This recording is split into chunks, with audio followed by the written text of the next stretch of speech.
Assalamu alaikum. So today we will talk about how to use VPS or how to connect ODS in your systems.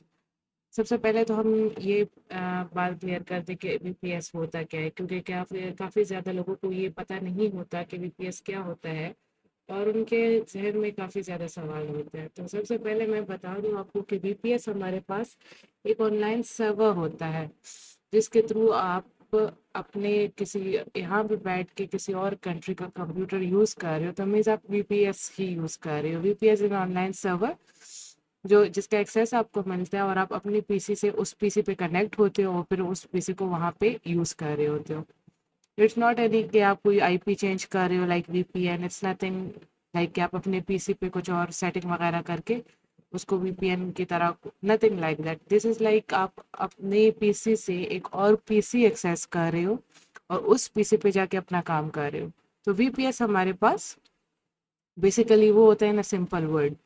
अब जब हम VPS purchase करते हैं तो हमारे पास तीन चीज़ें आती हैं। एक हमारे पास उसमें आता है उसका आईपी, एक आईपी एड्रेस हमें मिल जाता है।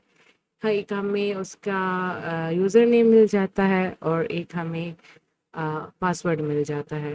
वो तीन चीज़ें हमें आती हैं ईमेल में ज़्यादातर। Like if I go to the Gmail, अगर हम देखें तो वीपीएस, अगर हम लॉग इन करें इसको, not a VS, it's a VPS.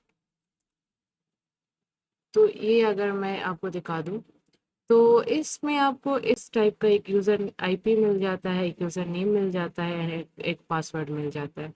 ना क्या होता है हमने कि हम यहाँ पे जाते हैं और हम यहाँ पे लिख देते हैं remote desktop connection. Remote desktop connection में यहाँ पे जो आईपी होती है वो आपने इधर डाल देनी होती है। जब आप कनेक्ट पे क्लिक करते हो तो आपको इस टाइप की एक विंडो नज़र आती है। उसके बाद उसमें मोर चॉइसेस में जाके यूज़र डिफरेंट अकाउंट करके यहाँ पे ये यूज़र नेम दे देना है आपने और ये पासवर्ड विदाउट स्पेसेस उठा के आपने इधर देके इसको ओके कर देना है। तो आपके पास पूरा का पूरा एक सर्वर कनेक्ट हो जाता है। When you connect to the server, तो ये कुछ इस टाइप का होता है कि ये आपको उठा के पूरा एक और पीसी पे ले जाता है। लाइक पूरा ये, this is another PC and this is my PC and this is a VPS PC. तो ये इतना सिंपल है और हम लोग इसको काफ़ी मुश्किल बना देते हैं समझने में। सिर्फ यही होता है कि आपको एक और कंप्यूटर मिल जाता है और अब इसकी आईपी जो हमारे पास होगी वो हमारे पास स्वीडन की होगी, क्योंकि ये वीपीएस स्वीडन का है। और जो बाकी हम किसी भी कंट्री का ले रहे तो हमारे पास उसकी आईपी, लाइक अब मैं स्वीडन में जाके बैठ के उस पर काम कर रही हूँ। And that's all about it.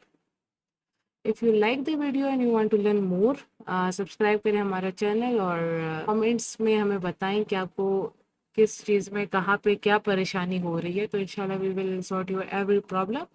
Thank you for watching. Allah हाफिज़।